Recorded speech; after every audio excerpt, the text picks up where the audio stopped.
Inflation has hit the fitness industry hard.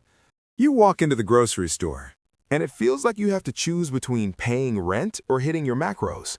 A tub of quality Whey Isolate is now costing upwards of $80.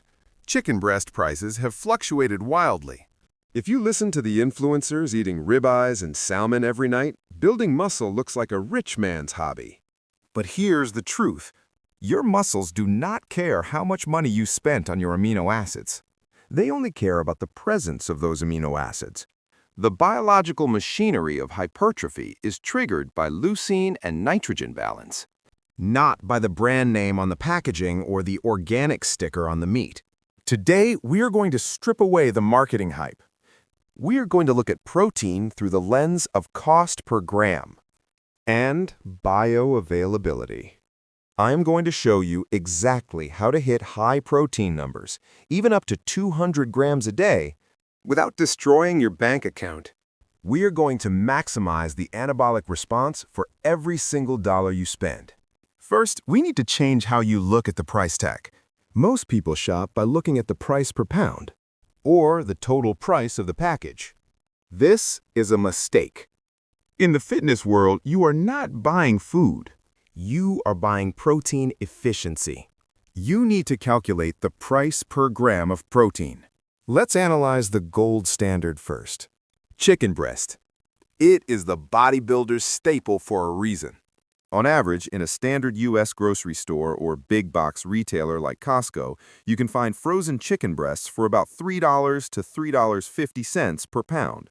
Since chicken is roughly 23% protein by weight, 1 pound of chicken yields about 100 grams of protein. Do the math. That is 3.5 cents per gram of protein. That is our baseline. If you are buying a high-protein snack or a fancy bar, and the math comes out to 10 cents per gram, you are being robbed. You are paying a premium for convenience, not for muscle building. Now let's talk about the elephant in the room. Protein powder. For years, whey protein was the cheapest source of protein on the planet. It was a byproduct of cheese manufacturing that nobody wanted. But now, demand has skyrocketed, and so is the price. If you are buying a 2-pound tub of hydrolyzed whey for $45, you are paying nearly 6 to 7 cents per gram of protein. Scientifically speaking, unless you are deeply lactose intolerant, you do not need hydrolyzed whey or isolate. The absorption speed difference between concentrate and isolate is negligible for 99% of lifters. A standard whey concentrate bought in bulk, think 5-pound or 10-pound bags, can bring your cost down to about 4 cents per gram. It is still efficient, but it is no longer the cheat code it used to be. Do not let supplement companies convince you that you need the most expensive filtration process to grow muscle. Your stomach acid is going to break it all down anyway. This brings us to the tier S of budget protein sources. These are the items that defy inflation. Number 1 on this list is eggs. But there is a catch. Whole eggs are a nutritional powerhouse, but if you are cutting, the fat content can be an issue. However, look at the carton of liquid egg whites. You can often find generic store-brand liquid egg whites for a price that rivals chicken breast. The bioavailability of egg protein is perfect.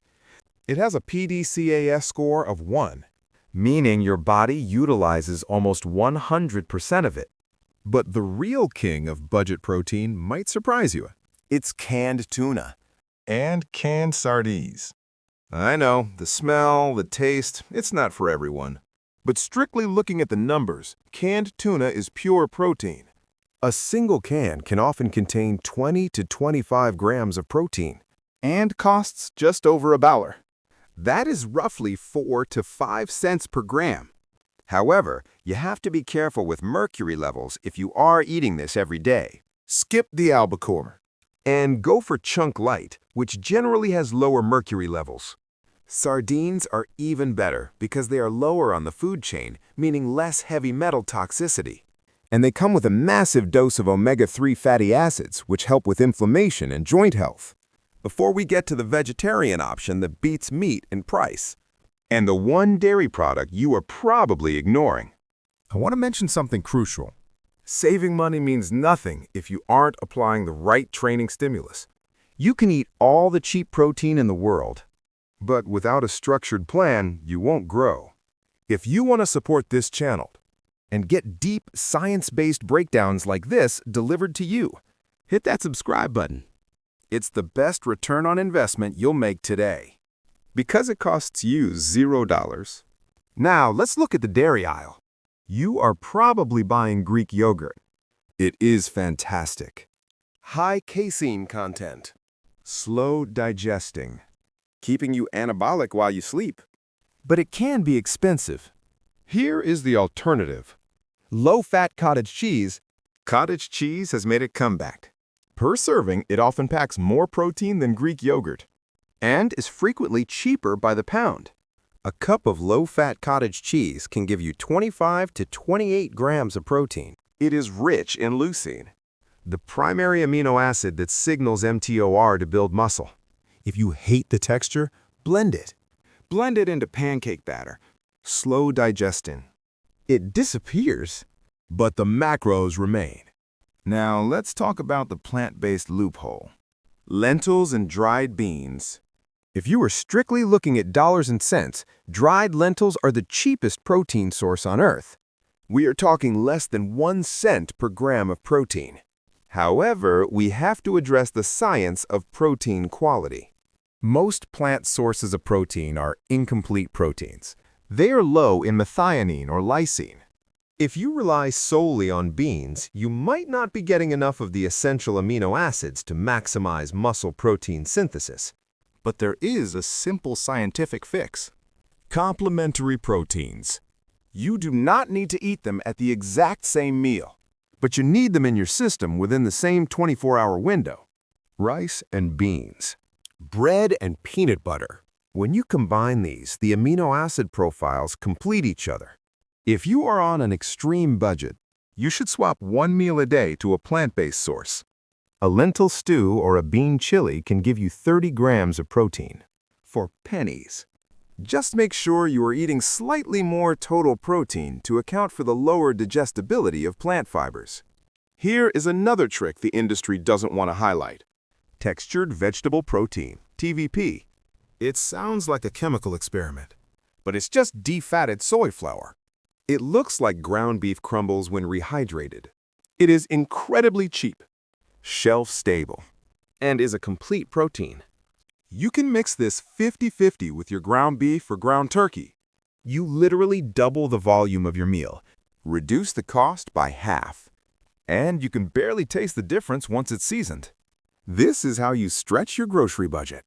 Let's address the meat counter again. Stop buying 99% lean ground turkey or beef. You are paying a lean tax. Buy the 80-20 or 85-15 ground meat. It is significantly cheaper. Then do this. Cook it. And drain the fat. Better yet, rinse it with hot water if you're extremely strict on calories. Studies have shown that rinsing cooked ground beef can reduce the fat content significantly, bringing it closer to the lean profile of the expensive stuff. But you bought it for half the price. Also, look for pork tenderloin. In the U.S., pork is often overlooked. The tenderloin is incredibly lean, almost as lean as chicken breast. And depending on market conditions, it can be cheaper than chicken. It has a phenomenal amino acid profile and breaks the monotony of eating poultry every day. Now, let's talk about bulk buying strategy. The unit price is your god. The small container of oats, ripoff. The massive 10-pound box at the bottom shelf, that's the winner. You need to treat your nutrition like a logistics operation. Buy your protein sources in family packs. When you get home, portion them out into freezer bags immediately. Freezing meat does not degrade the protein quality. There is a myth that freezing kills the nutrients. This is false. The amino acid chains remain intact. Buy the meat that is about to expire, the ones with the manager's special yellow stickers. It is perfectly safe. Take it home. Freeze it instantly. You just bought protein at a 50% discount. Finally, we have to talk about what not to buy. Avoid protein-enriched products that are not naturally high in protein. Protein cereal, Protein chips. protein cookies.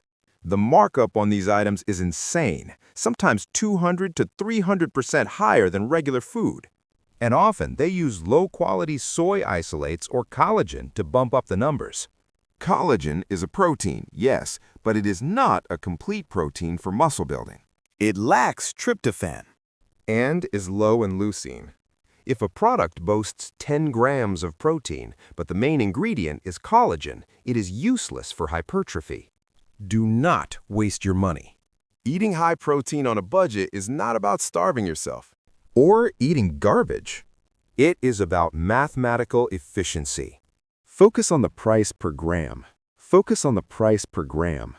Prioritize chicken, Eggs, canned fish. cottage cheese, And dried legumes. ignore the fancy packaging. Ignore the influencer supplements. Your muscles grow from amino acids, not from hype. Be smart with your wallet, and your physique will follow. Now go check your grocery receipts. And do the math. You might be surprised at what you find.